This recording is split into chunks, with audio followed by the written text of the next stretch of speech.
Well, today what we've got going on here, guys, is I wanted to have a sit-down talk with Rob, just kind of start up from when he first started the company to now, what drove him to create this business and to what it is now. And anyway, that's just kind of what we're going to talk about. So how did you get the passion or drive, or what made you want to start doing the guns? What it amounted to is, a kid growing up, my family was, they were all from up north. None of them really hunted, to speak. I mean, they do some pheasant hunt, which basically a bunch of heathens, and they did a lot of poaching. You know, they drive down the roads and shoot pheasants off fence posts and stuff like that. So I grew up learning how to hunt correctly. But it has come a long way from that, because when it come down, like, my dad had a passion for guns, absolutely loved guns. Couldn't shoot each other with them. I mean, it was terrible. Like he told me one time, he said, the only deer he ever killed was a John Deere. A beagle was over in the garbage, and he went to shoot the beagle and shot his John Deere tractor. He said, I'm not a good shot, and he wasn't. But no, growing up with a kid, BB guns, and had that kind of stuff, and just a passion was really, I was the only one in the family that really had it. I mean, I just wanted guns. I wanted to shoot everything. And back, of course, I'm 100 years old, and back in those days, you'd get a Sears catalog for Christmas, and I always looked in there, and, you know, you'd see a plastic gun there, you know, and it was about so long, bolt action, had a scope on it that long. It was all, that's what I wanted. Right. So now when you look at my gun safe, every rifle's got a scope on it this long and all that, because I grew in, you know, from that kid into that guy. So that was always the passion. And then as we went on, I got with a few buddies of mine that have been in the business, and some of them still in, and, you know, use names either way, but the bottom line is, we got into shooting lots of skeet, sporting clays. On the competition side, we were already hunters. You know, we're a bunch of hillbillies up here in Arkansas, but it was one of those things, once we started doing skeet, that went, then sporting clays come along, and it was just, man. And so working with them, and they started the company, and like I said, we was a group of guys there that started doing that stuff, so we were around it. And the next thing is, we were out there working with the guys that are world's champion, national, you know, this guy was 3-time national champion, this guy's 5 times, this guy won the world, this guy, he did this and he did that.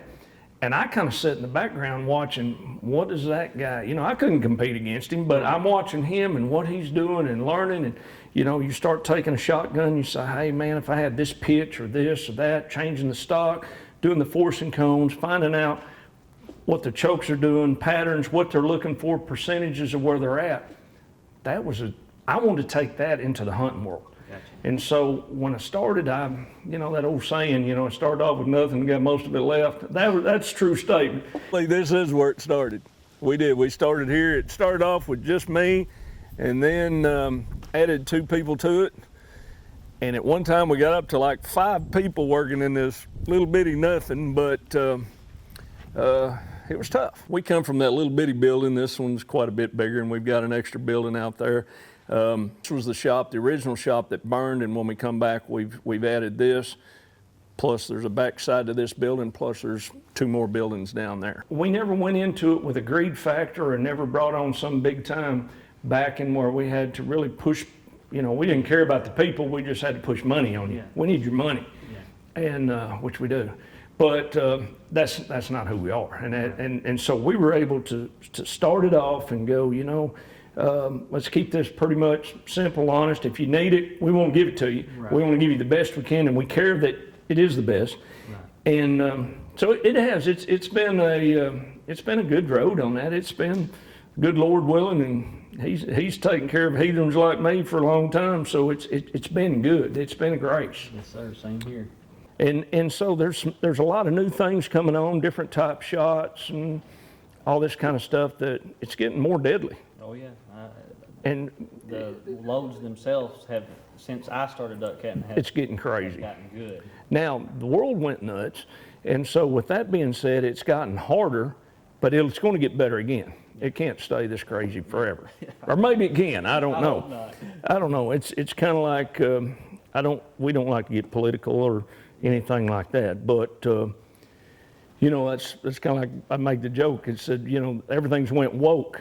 Well, you know, I like to look at it as like 2 or 3 weeks ago, I was down in Louisiana, and I woke and we went and killed several limits of teal, chased our gators, went out, dispatched accordingly, skinned them, did this, went and had lunch, skinned everything, took a nap, and then we woke again, chased some more gators, went and killed some dove, chased frogs all night, went to bed, and guess what? Next day, we woke. That's how I look at it. I don't look at the rest of this crap that they're spilling.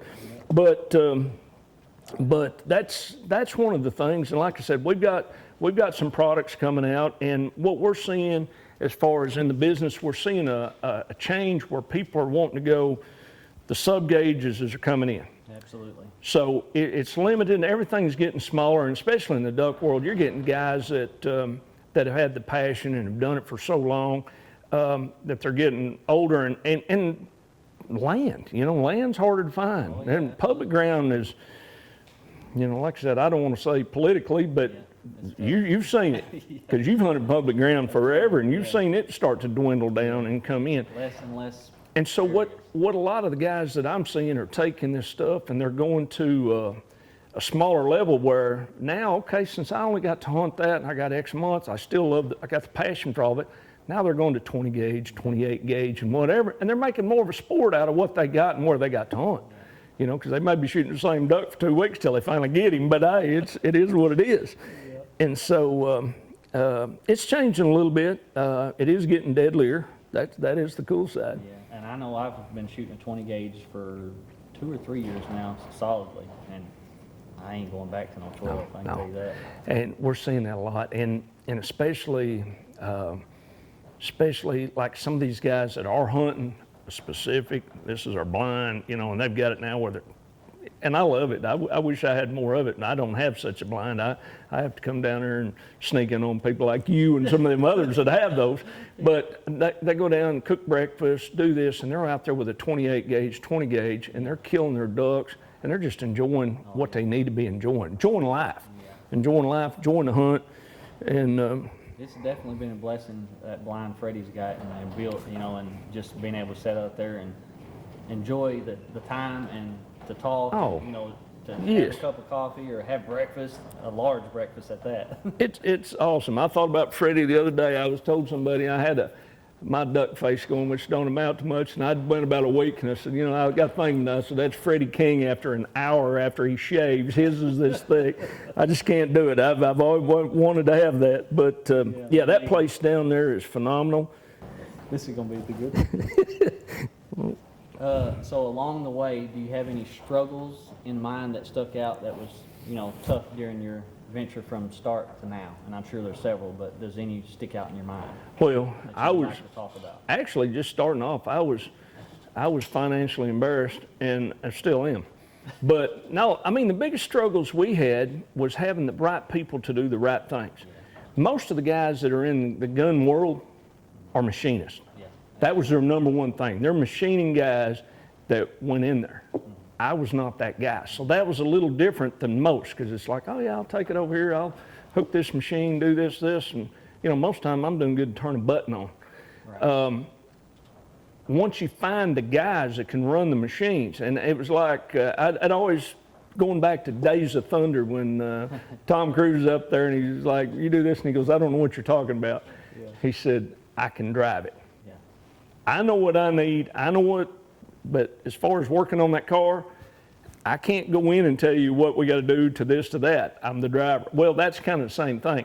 I knew what needed to be done. I knew how it needs to be done. I need to know how to do that. But once it gets to the CNC part and everything like that, well, those real high-tech machines are over my head, but you get the right people. And once we started getting the right people, and getting in there, and we went through the fire. I know that was one of the things you was talking about. About the time we had got to where we were really settled in, we was really going to expand, we had some new stuff that was coming. We had a mishap, fire, everything burned. Yeah. It was awful. And so now we not only do we hunt ducks and deer, there's several insurance agents, we do hunt them. And we have a bounty on a few of them, but that was really a rough time. It was, and we had enough people there and had good people that jumped in. They were working. These guys were coming in. We didn't fire, we didn't lay off. I had guys come and said, "Man, I'd put in for unemployment." I said, "Why?" well, I thought we were done. Oh no, we ain't done. Yeah. But, and it's like, really? No, you come out here now, you may not be doing what you were doing. Right. I Might mean, be we cleaning. we may have a bulldozer, burning or pushing stuff out. But it didn't take us. I mean, within a year, by the time, that was in January, and we actually, by December, by the time you're up, we'd actually had the best year we'd ever had. One of the funnest hunts that stick out to you in your mind for yourself? Well, I'm sure you've had several, but there has been is a there bunch. one that like sticks out? It depends on what you're at. I mean, yeah, no, there hasn't been. Most of the time, the ones that I've really had a lot of fun of late is when you take a grandkid or a little kid that's something like that. That's the dope now that you get, it is.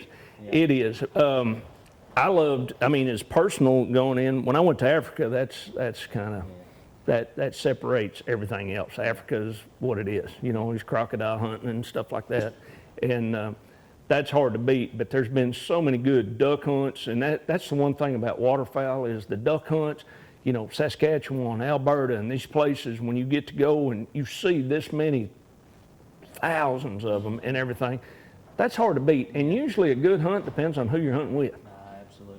That's kind of where it boils down. I mean, it's not about, and it is. I mean, you got to have a good hunt. If you're not stacking them up, you're not having a good hunt. And you got to, a good meal afterwards, and you eat all this, and you do, eat from one end to the other. It's great, but it's who you're with. Yeah. But taking kids is really, really good. Well, I hope you enjoyed that little footage of just kind of sitting down and having a little talk with Rob about his business. And I know I had a good time filming it. Old Rob, he's a hoot. He's fun to be around, fun to hunt with. And Rob has graciously donated a gift certificate. It's good for their Triple Threat Choke Series, which is a $225 value. So we're going to be giving that away next episode. What you're going to have to do to be eligible to win this, I'm going to do this a Facebook only. So this is going to be a Facebook giveaway.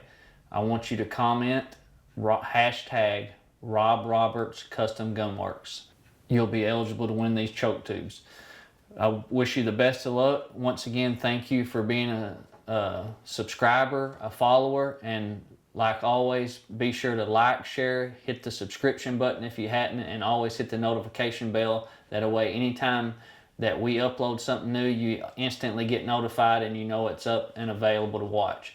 And be sure to stay tuned because we're still going to be giving more stuff away. And as always, thank you, and we'll see you next time.